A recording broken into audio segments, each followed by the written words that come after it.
dalam rangka lepas sambut Bupati, Wakil Bupati, dan PJ Bupati Cilacap di Pendopo Wijaya Kusuma Sakti, Senin 20 November 2022 malam.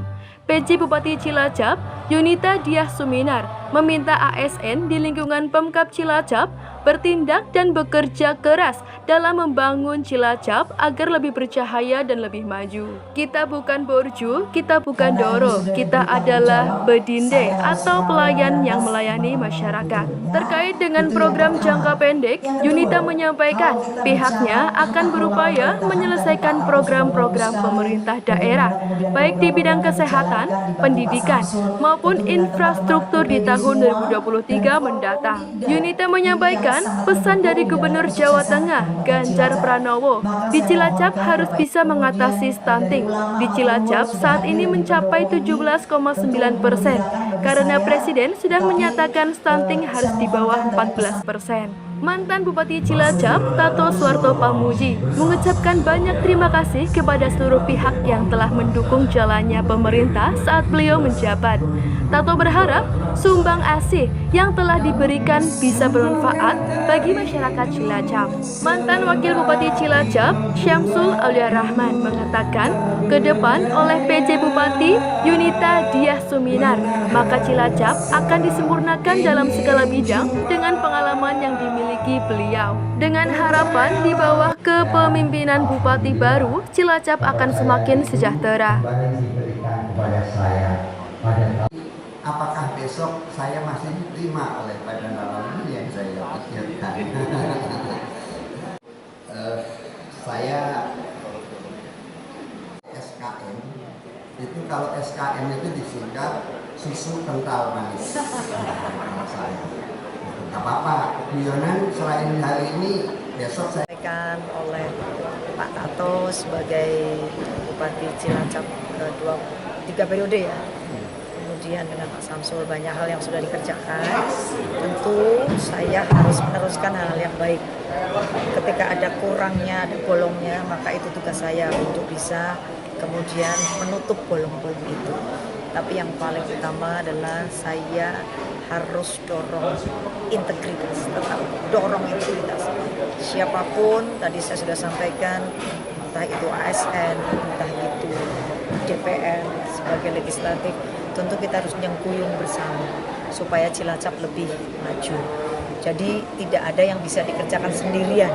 Pemerintah nggak bisa apa-apa tanpa swasta, tanpa kontrol sosial dari masyarakat, kemudian tanpa regulasi yang benar. Jadi kita harus bersinergi di dalam membangun Kabupaten Cilacap. Dan pesan dari Pak Gubernur jelas bahwa saya harus bagaimana kemudian KKN itu tidak ada di Cilacap, stuntingnya juga teratasi, kemiskinan juga harus dilihat bagaimana supaya kita bisa menurunkan angka kemiskinan. Stunting 17,9% di Cilacap memang lebih rendah daripada provinsi yang 20,9. Tetapi bukan berarti kita kemudian santai-santai, karena Presiden sudah menyatakan harus di bawah 14% untuk angka stunting di Indonesia ini 2020. Begitu. Kalau yang lain, tadi saya sudah jelaskan bagaimana ASN harus bersikap, bertindak karena harus kerja keras. Kita bukan borju, kita bukan doro, kita bedinde. Ya, bedinde adalah pelayan.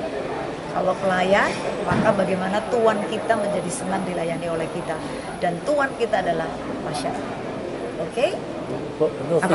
Program jangka pendek, Bu? Jangka pendek, tetap saya akan pastikan postur APBD karena belum disepakati, tapi saya kira teman-teman tadi sudah sepakat bahwa untuk tahun 2023 tentu menyelesaikan tadi PR-PR yang belum selesai. Ya, ada kesehatan, ada pendidikan, ada infrastruktur. Kalau infrastruktur kita nggak mungkin sendiri, kita harus cari untuk APBN. Maka teman-teman harus memastikan bahwa ketika kita bicara infrastruktur itu tidak mungkin dengan APBD saja. Kita mesti dorong dari pemerintah pusat. dicintai dan diselamatkan Allah Subhanahu wa taala. SPI, juga pejabat di lingkungan pemerintah Kabupaten Cilacap. Apakah besok saya masih diterima oleh Badan Dalam ini yang saya pikirkan. Sini ada yang khusus Pak dan Lanal. Saya kepada seluruh masyarakat Cilacap yang mungkin diwakili oleh Bapak Ibu semuanya, atau mungkin khususnya yang di wilayah biasa teman-teman kepala desa yang mewakili masyarakat di paling kecil di wilayah, atas kepercayaannya kepada Tato Samsul di tahun 2017 untuk membersamai Bapak Ibu semuanya atau memimpin Cilacap 5 tahun sampai dengan 2022 ini. Kami sadar kami mewakili pemerintah daerah Kabupaten Cilacap, mewakili masyarakat, menyampaikan terima kasih yang sebesar-besarnya, terima kasih yang tak terhingga atas dedikasi pengabdian tanpa batas terhadap pelaksanaan pembangunan di Cilacap selama 5 tahun. Mudah-mudahan agar setiap langkah yang kami tempuh atas rahmat dan karunia-Mu malam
Neni Eko, Cilacap News memberitakan.